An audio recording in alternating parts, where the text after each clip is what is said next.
I want to start tonight with the breaking news before we went live, actually. And that is the news relating to Semenyo. And I will read it here directly from the horse's mouth of David Ornstein. And that is, if it would load on my screen, that the Bournemouth may be powerless to prevent Semenyo's sale in January. Contract includes a 65 million release clause available to all clubs, but must be triggered by a set date so Bournemouth can get time to get a replacement. Applies again in the summer at an even lower price. And this has kind of been a transfer story, gents, that's gone on for a long time now. We've seen 80 million, 75 million, 70 million quoted. It has now been revealed by Ornstein that there's nothing Bournemouth can do to stop it. How do you see this looking? I mean, it's Arsenal fans online who seem to be the most excited, probably followed by Liverpool supporters due to the links. I'll open it up to the floor before we do the first fiction or fact question. But what do you make of this? It's big news. It's massive news. You're talking about one of the best performing left wingers in the Premier League. It's no surprise that every big club in the Premier League, Liverpool, United, Arsenal, are all linked with him. For me personally, if I was gonna put my money on a team that he'll probably join, unfortunately, even though I'm a Liverpool fan, I think it's Arsenal for me. I think the way that he spoke about Arsenal in previous interviews, I know he's an Arsenal fan from when he was young, and they desperately need a left winger, in my opinion. And that's not saying that we need one as well, but I think if the money's available, they pay what he's worth. I think he'll go straight to London, North London, in my opinion. But that just shows how good a player he's been. One of the best performing in terms of GA and also very aesthetic on the eye. So he provides both sides of the game, which I think any team would want in their team. I just think the price as well is a no-brainer. Like if he was on the open market, you know what the Bournemouths and Brightons are like. They'll be charging near 100 million for him. So for the price of 65 million, especially considering other players, wingers in the summer were going for around that price anyway. Like Elanga to Newcastle wasn't far off that price. So when you think of the quality he has, it's a great deal for anyone. I personally think I think Liverpool kind of need him more at this moment in time than us. But obviously, I'm not going to say no to him. I'd love him, and I'd hope he does choose us. But I do think Liverpool probably need him. There's just a bit more balance in that front line for Liverpool. I feel like, especially when you got two players in the front line that, especially like with Salah and Isaac, are not the best pressers in the world. They don't like pressing. Obviously, Salah is older, so you're not expecting him to. But when Semenyo in that front line will add so much to that Liverpool front line, especially with Gakpo being hit or miss as well. So, and the big loss of Luis Diaz, I think Liverpool need him more. But I'm just hoping, fingers crossed. We did spend a lot of money in the summer, so I don't personally see us having a big January. But if we've got the money there, then I'd love it. Yeah, I'd say Semenyo is probably the best non-top six player in the Premier League right now. He's having a phenomenal season. He's probably behind Haaland, had the most statistically fruitful season of any player at all. Would I have him at Arsenal? Of course I would. I would love to have him at Arsenal. Yeah, of course, Arsenal fan. And yeah, look, the price is amazing. I mean, 65 million, I bite your hand off for that right now. The question that Terry might be asking would be an interesting one to hear, but yeah, I think. Yeah, we're going to. Yeah. You know what? Listen, I agree with Ram. My gut feeling is telling me Arsenal, and I think Arsenal might be willing, as you've said, Seb, because they've spent a lot of money. I think Arsenal might be willing to wait until the summer. And I've spoke about this over the weekend on the Football Terrace, and I actually spoke about it earlier on today on my personal channel, Terry Flewers TV. But I feel that this is one of those Januaries, and it's funny because I got absolutely destroyed in the comment section by my detractors saying that it's ridiculous, there's no way, Bournemouth won't let him go, Forest won't let Anderson go, Wolves won't let Gomez go, Palace won't let Wharton go. And I agree that we won't see all of those players move in January. But as I said on the stream, I see it being one of those Januaries where a couple of players leave. And part of the reason why I think Arsenal might move is if the player says to them, I prefer you, but I'm not going to risk you changing your mind, and suddenly Liverpool make a move at 65 million or a Man United make a move at 65 million, it may force Arsenal to spend sooner rather than later, if that makes sense. And what's what happened with Eze basically as well. So yeah, and I think that's where I look at Arsenal, and I look at it and think Arsenal. It feels like a no-brainer for me when I think of Arsenal moving for him. Someone here says check Ben Jacobs' tweet. Is that the one that I've already got signposted here? He says the same as Ornstein. He says the clause was first revealed on TalkSport and it's not valued for the full duration of the window. He says although Bournemouth will fight to keep Semenyo in January, they are realistic. An exit is possible given his rich form. Spurs and Man United are considered Semenyo over the summer. Understand Liverpool hold an interest heading into 2026. So again, as I mentioned at the start, in case the people asking that are wondering, I think all 4 clubs are going to be looking at him. But I want my club to be in the race. I want my club to put a bid in. It is in maybe not. They can bid the release clause. I mean, a bid to the player. If you actually look at Semenyo's heat maps, and this is why someone will go, you don't need him. You've got Cunha and you've got Mbumo. But for me, I see him as the potential to play in our left wing back role. And although a lot of people go, well, he's not a defender, this shows me you've never researched how Ruben Amorim likes to play. Those wing back roles are 2 of the most key parts of his attack. And if you actually look at Semenyo at Bournemouth, he does as much work in a wing back, full back position, heat map wise. You see it all. His touches, his tackles, he's tracking back. He does more than our current wing backs do. He actually gets up and down the touchline more than our wing backs do. So yes, on paper, it's like, oh, you're going to stop being a left winger to be a left wing back. The position isn't important. It's the role that you're going to have in a team. For me, he'd be absolutely perfect on that left-hand side. He has the speed, the size, he's got the defensive capabilities, but even more importantly, he can get up and down, he can create chances, and he can score goals.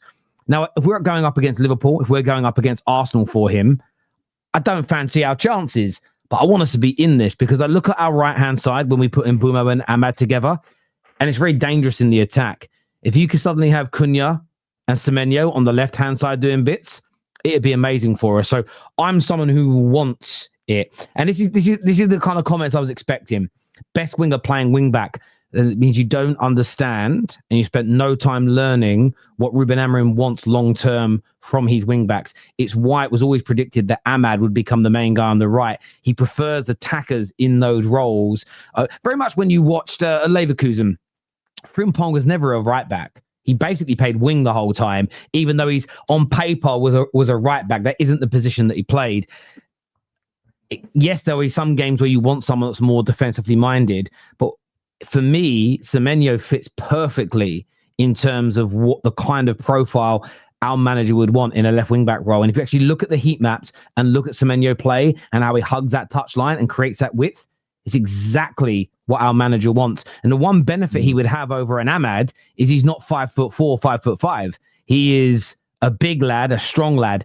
That all being said, that's just me being a Man United fan saying I would want to go in for him. I still, as I say, personally see him going to Arsenal. I've got an interesting question, and more for Ram because I've been looking on Twitter. I'm seeing some of these comments coming up, and I completely forgot about this scenario that happened.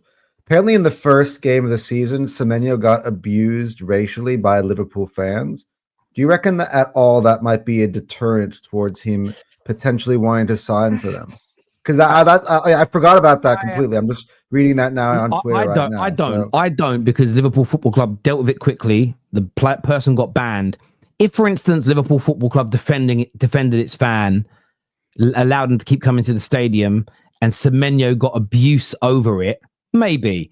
But it was handled so well by Liverpool, and he was sort of apologized to. Liverpool fans across the world came out to defend Semenyo. I don't think, I mean, you could argue that could make him feel more endeared to them because every club, by the way, has a fraction of its fans that are scumbags, and it's possible anywhere, if that makes sense. So I don't personally think that will play a big part.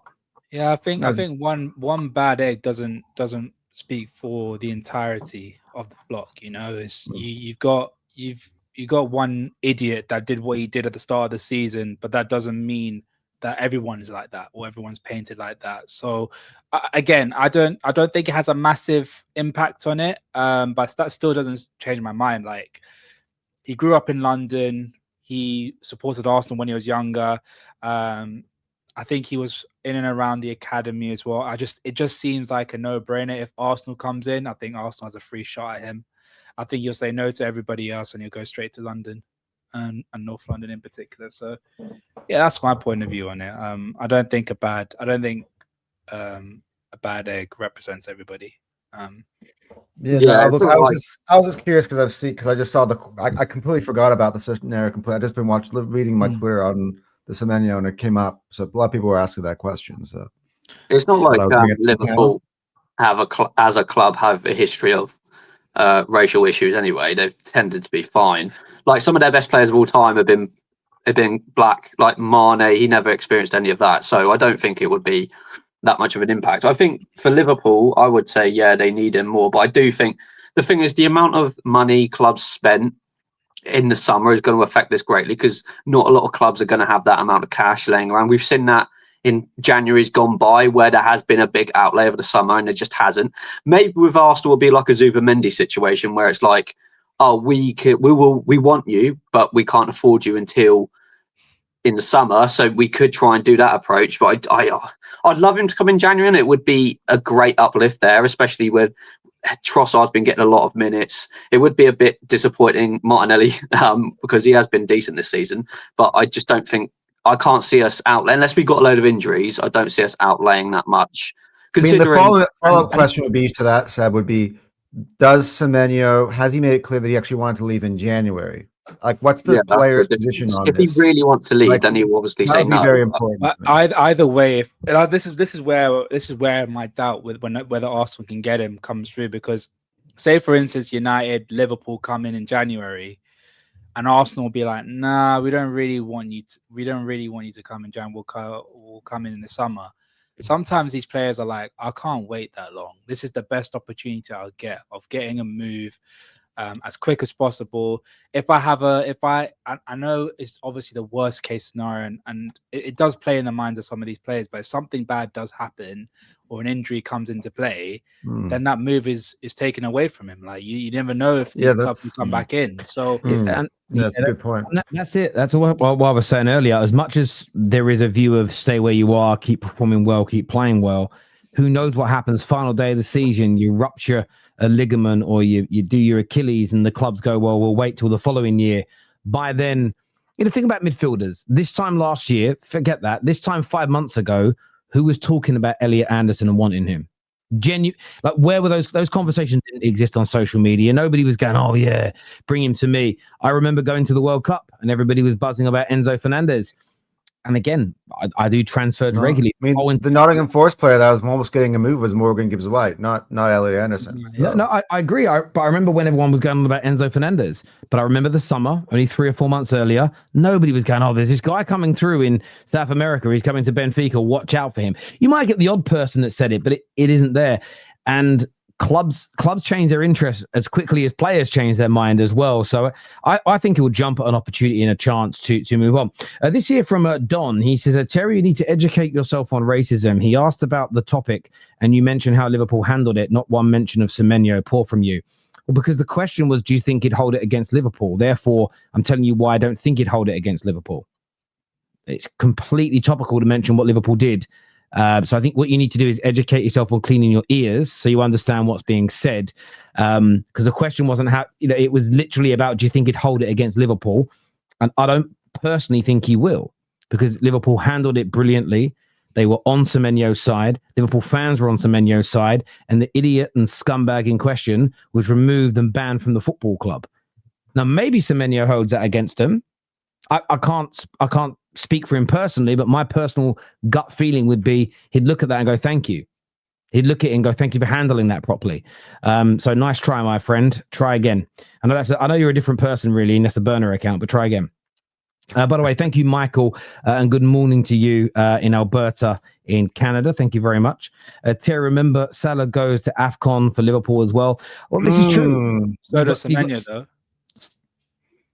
Yeah, right. No, they didn't qualify. Ghana didn't qualify. They didn't qualify for AFCON? No, they didn't qualify.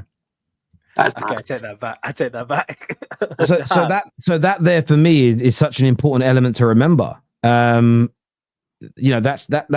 such an important thing to remember. Salah goes, but then you've also got Cunha and Ahmad that are going. So when Man United go in for a player, I mean, I think we've got, again, it all depends on how much money is available, but that's also why I want us to look at him. I think he's a multifaceted player, can play left, he can play right, he can play in our 10 roles, he can play in our fullback roles. We're losing 2 players to AFCON. You say Cunha and Ahmad? Sorry, to say Cunha, I meant Mbumo. Yeah, like Cunha plays for Brazil. Yeah. Mbumo. Sorry, I was looking at that's crazy. I've got like 4 screens up. There's a picture of Cunha up there because there's an update from United. Sorry. My apologies. I love these comments. Terry, don't be so rude to your viewers. Well, I'm going to be rude to someone who's rude to me. I'm going to come with the same energy. Be polite and be nice, and I'll be nice back to you. You're horrible. I'll snap back at you. It's as simple as that, me old mucker. But there we go. Here is the first fiction or fact question, though. So this is the first fiction or fact question, and it's connected to this. So viewers, we want your input on this, want your thoughts on this.